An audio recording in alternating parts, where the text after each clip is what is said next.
Hey guys, I wanted to make a update video for those of you who care, and I feel like I do a lot of always preface with for those who care, but I know a lot of you guys do, and I appreciate that. Um, last winter, I was psychotic, atypical psychosis. I was aware of what was happening to me, but I was psychotic, and shit was chaos, really, really bad. I had to advocate for myself as a patient in that state, and it was really hard. I'm not gonna lie to you. I do hold a little bit of pride in that I was able to do it. I don't think pride is a negative emotion. I'm proud of what I was able to do under extreme stress, and I was able to advocate for myself then, and now I'm much more stable. I have a lot of problems, numerous problems that make my day-to-day life not what it was. I'm not independent, but I'm stable, and I'm grateful for that, because the opposite of stability is chaos, and chaos is what is the seed for trauma. And I've got a fuckload of trauma behind me now. Gratefully, I'm stable, right? I'm not. This shit isn't changing. Even though it's bad, this shit's the same. I know what to expect, and that allows me to plan and strategize, because over the past year I have handed, or not the past year, but at the beginning of all this, I was handing the reins over to the nearest doctor or the nearest person to try to help me, try to help me get into Mayo Clinic, or try to figure out what's going on with my brain, and I got different answers from everybody, and most of the time, whatever they tried to do only made things worse. So that's when I began to self-advocate and realize that the medical system isn't always there to serve you, even though you want it to be, or it should be. And now that's become my passion, right? Not just my passion, but my duty. It's my duty to advocate for myself so that I can get better as fast as humanly possible. And I know I look fairly healthy, and I'm talking fairly normally. My life is pretty upside down right now. I'm just gonna put it that way. To catch you up, the neurologist who had kind of talked behind my back to my primary care doctor left a diagnosis code of encephalitis on her chart notes, which is inflammation of the brain, right? Which is what I thought I had since month 2, now month 13. I thought I had encephalitis before steroids, before psychosis. I have my reasons why. I'm not going to get into that. But I predicted it. Pretty coincidental that first-line treatment for encephalitis was effective months after I originally predicted I had encephalitis. She also noted in her chart most recently that with reported improvement after steroids, we can presume that his symptoms were likely secondary to an autoimmune process. The rest of her chart notes are a fucking shit show of she has no idea what's going on. And to be honest, that's to my benefit, because any neurologist I see takes a look at this and just goes, I don't even want to bother reading that. And they look at me and ask me what's going on. So there's that. I had that going for me. I had a follow-up with a specialist. I said, I'm still sick. Your body screams it, man, when you're still sick. Your brain screams it. It invades your dreams. It invades every moment of every day. I don't see things the way I used to. Like visually, perceptually, things are fucked up. I don't like to describe my symptoms because they're so absolutely bizarre and backwards fucking crazy that I know nobody will be able to understand. And I differ from my brother in that way, where Adam, my twin brother, especially, he, in the winter, last winter, when things were crazy, he was trying to get people to understand, and they just couldn't. I kind of picked up on that from very early on, and instead of trying to get people to understand, I would just go into my bedroom and bury my face into a pillow and scream and cry in agony, because I knew that trying to explain my symptoms to people who don't understand isn't going to help me at all. So I don't know where I was going with that. Brain fucking gives out every once in a while. I had a follow-up appointment with a specialist, and I laid out my symptoms. I said, man, I'm not psychotic anymore, but I'm having all the same symptoms. They're just 50% less. And I was at a fucking 11 out of 10 last winter. So like 50% less isn't great. I'm not functional. If I had to live this way for the rest of my life, there would be a point where my desire to survive would succumb to my desire to not survive, which is part of the drive that keeps me advocating for myself, because I know the possibility of me ending up in a situation where I am no longer around is not zero. So I had a follow-up with him, and I was asking for escalation of treatment, right? Because there's multiple medications that can be used in the case of an autoimmune neurological process. And I've only used one of, 6, and then several experimental medications. And I've only used one, and it was effective. And I made my case to him as best I could, and he turned me down. And in his chart notes covering his ass, he said that perhaps it was placebo effect, or perhaps I have functional cognitive disorder or chronic fatigue syndrome. So all of that was just to cover his ass in case he got audited down the road. If I get fixed, I can't go back and sue him because he thought it was functional cognitive disorder. He just wasn't doing his job. So moved on from him. Now, so I have that note from my neurologist saying I have encephalitis, right? And that she thinks that it was from an autoimmune process. I saw that. I took that to an internist, right? Because at this point, I'm trying to advocate for myself, right? I'm trying to strategize. So I take this to an internist, internal medicine doctor, and he already has access to those notes. And I ask him, what do you think is going on? And he says exactly what I kind of wanted him to say, which was, he said, based on patients' reported timeline of symptoms, initial response to high-dose steroid, it does sound likely that he had a post-viral autoimmune encephalitis and is likely experiencing symptoms from this. He is following with neurology, and I advise that it is reasonable to follow up with his current self-referral for further neurologic evaluation. Okay? So the reason why I saw an internist was, number one, to get redundancy, to have two things that say that I have potentially encephalitis, right? It just adds more to my case.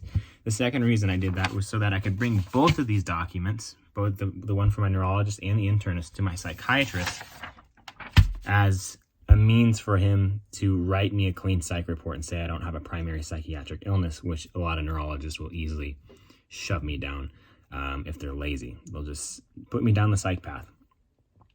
And so I sat in his office for an hour and 15 minutes, and I wouldn't leave until I got a piece of paper that day printed out that we were both happy with.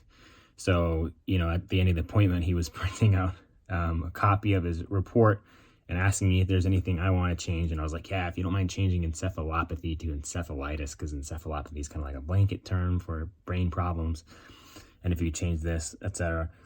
So I got a piece of paper right here in front of me that shows a clean psych report from my psychiatrist. So I have two doctors that agree with the possibility of encephalitis diagnosis as well as a clean psych report. And all of this is just to back up my claim and my belief that I have ongoing encephalitis and that I need escalated treatment. That is my thesis, right? And now all I'm waiting on is my PET scan. So I had my PET scan. It detects metabolic abnormalities. It's got a glucose tracer, so it can detect your brain utilizing the glucose where it's using it.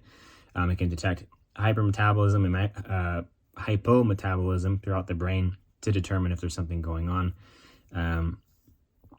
I got that back, and it was within normal limits. Now, I talked to my primary care doctor later, but I knew when I got it back, I knew the local radiologist has probably not seen a brain PET scan in fucking 10 years. And if they have, they're looking for cancer, not an autoimmune process.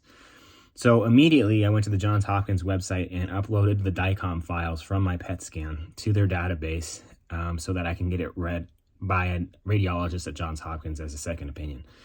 Because Johns Hopkins was did a pilot study for the PET scan being useful in determining whether or not somebody has an autoimmune neurological process going on, and they found it to be more sensitive than the MRI, especially early on. And this is the same study that I gave to my neurologist, which pissed her off, which is stupid because I'm just providing her with information she doesn't know. But anyway, upload the DICOM files. Then I have a primary care doctor appointment where I have her sign off on that. I ask her to sign off on that because I need her signature. And I tell her my problems, and she does a neurologic workup and finds plenty of neurological deficits. Now, I don't have her chart notes, so I don't like to say what they are unless I have the chart notes in front of me, right? But I have a hand tremor. My dexterity is poor. I'm a proficient pianist, I would say, humbly. And I can't learn a fucking 4-chord progression. And if anybody out there plays piano, you know, a simple 4-chord progression should be a piece of cake. You know, I can do scales with both hands at the same time, you know. So my dexterity is terrible, and also my ability to learn new information is subpar. So you combine those together, and trying to learn a new song was impossible to me. It only made me upset because it made me feel like I was really fucked up. You know, I'm not doing well. So I'm staying away from the piano, sadly. Why am I bringing all this up? Fuck if I know, to be quite honest. It's just my plan. Because there's a portion of this time when I've been sick when it was just horrible, man. Well, someday I'll make a video on it, going through the whole thing, but I can only open that jar of trauma once. Because there are so many memories I've suppressed of the trauma over the past year that once I open it, it's going to be extremely painful. And if I don't get my words out right, or if I don't feel like I'm being genuine, and I don't feel like I'm telling the story well, I'm not going to be able to do it again. It's just too much. I haven't been able to process it, and I don't know. Maybe that'll be helpful in the future. I've tried in the past, and I can't get through it right now. All that to say, I'm going to basically take all this shit. I'm scheduled with a bunch of neurologists. I'm going to scheduling with as many specialists as I possibly can across the country. And I'm going to be busting down doors of neurology clinics to schedule for emergent appointments. With all this as backing evidence, right? 2 doctors that agree that it could be encephalitis, a clean psych report, neurological deficits for my primary care workup. Now we're waiting on my PET scan to see if anything abnormal comes back when they're reading it within the context of encephalitis and not looking for cancer, because I highly doubt my local radiologist ever gets a PET scan. Both my primary doctor and my neurologist admitted that they had never sent in orders for a PET scan once. So I fucking highly doubt the radiologist here has read a PET scan, much less a brain PET scan, much less a brain PET scan in the context of autoimmune encephalitis. So that is my plan. And to be honest, I think it's a good one. I think I'm poised in a good position now. These all have felt like they've all felt like wins to me, satisfying wins. And then now comes the hard part, which is flying from neurologist to neurologist until I find somebody who's willing to escalate treatment.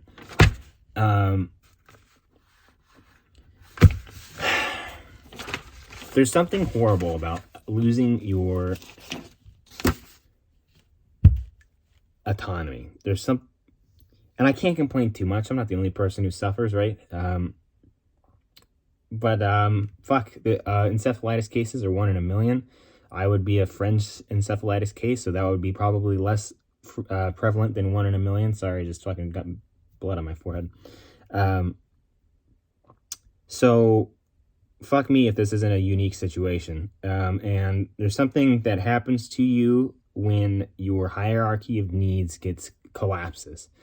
In last winter, my life was a pinpoint. I was on the couch all day, suffering immensely. I could hardly move. Wasn't sleeping. The Maslow's hierarchy of needs, it goes, physiological needs, needs for safety, needs for love and belonging, needs for esteem, and then need for self-actualization at the top, right? All of that was collapsed. I had none of that. All I had was food and shelter, right? I wasn't safe. And something that stood out to me back then was my neurologist. She told me at my appointment, she said, "Don't worry." She said, trying to reassure me, she said, "You're safe." And I went home and I thought about that, and I'm fucking psychotic, and it feels like my brain is eating itself. And I go, I'm not safe. I am not safe. And trying to get people around me to understand that I am not safe is a fucking nightmare, especially when everybody doesn't believe that you have a neurological condition going on. They think it's psychiatric or something, when there's legitimate damage happening to your brain, right? Brain cells dying, and you only have one brain. right? You only get one fucking brain. And so it's very precious. And to have my brain being actively attacked and people telling me, doctors telling me that I'm safe, calm down, you're safe, made me unbelievably angry and scared for my brain. What a precious organ. If it was my liver, like, Jesus. You know, if I had non-alcoholic fatty liver disease, that's a different story. When it was your brain, it's you. And that's scary. But something happens to you psychologically, obviously, when your hierarchy of needs, this Maslow's hierarchy of needs, collapses. And I found recently that I can't do much. I don't do much, you know. I try to make videos. I can make videos better when my meds are up, you know. Clonazepam tends to calm my brain down enough to where I can make videos and I can seem pretty normal. And once I build a tolerance to the up dosage of clonazepam, then I kind of shut down and I'm not as productive as I was before, because my brain starts to get really agitated. I don't know, guys. There's something special about the hierarchy of needs, right? Your need for physiological safety, your need physiological needs being met, food, sleep, etc. I didn't fucking sleep. My sleep is still shit. Your needs for safety, right? Your need to feel safe. I don't feel safe. I certainly didn't feel safe back then, because my brain was actively in harm's way back then. Now it's more psychological, I think. I'm not sure, like, I'm in danger of excessive brain damage at the moment, although I am starting to drop words and forget what I'm saying. So it's like, I don't feel safe in that way at all. And then there's a sense of love and belonging, right? That's in the middle of Maslow's hierarchy of needs. Where do I belong right now? I don't have a friend group. I'm living with my parents, one of which I don't get along with. I don't belong anywhere, really. And then above that is esteem and self-actualization, right? Autonomy, the ability to achieve something that you're proud of and you feel like it can be respected. I can't do that in the ways that a normal person can right now. And I found that the way that I'm able to do that now is through two ways. One, I treat suffering like a precious gift. It's something that's exceedingly rare. I will never suffer this intensely for this long ever again in my life if I get healed. Never again will I get this special gift of suffering so intensely. And how transformative and how rare and precious suffering is when it's this fucking bad.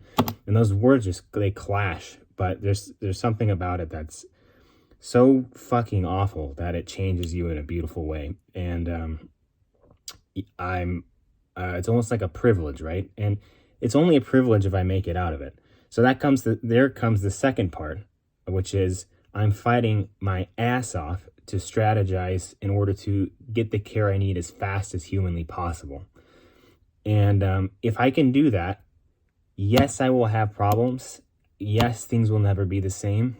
But I'll be able to restore my hierarchy of needs in a different way, in a way that it's not the same as it was before. Fuck, I don't remember where I was going with that. Fuck.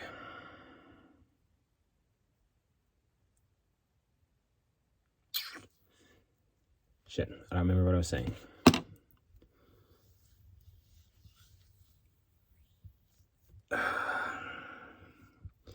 I don't know. I used to spend more time thinking about, fuck, I missed the gym. It would make me cry. You can see old videos. It would make me cry. Just wanting to go to the gym. I miss it so much. It's like, it was part of my daily routine, and it was part of my hierarchy of needs, to be active. I love biking. I like going to the gym. I love rock climbing.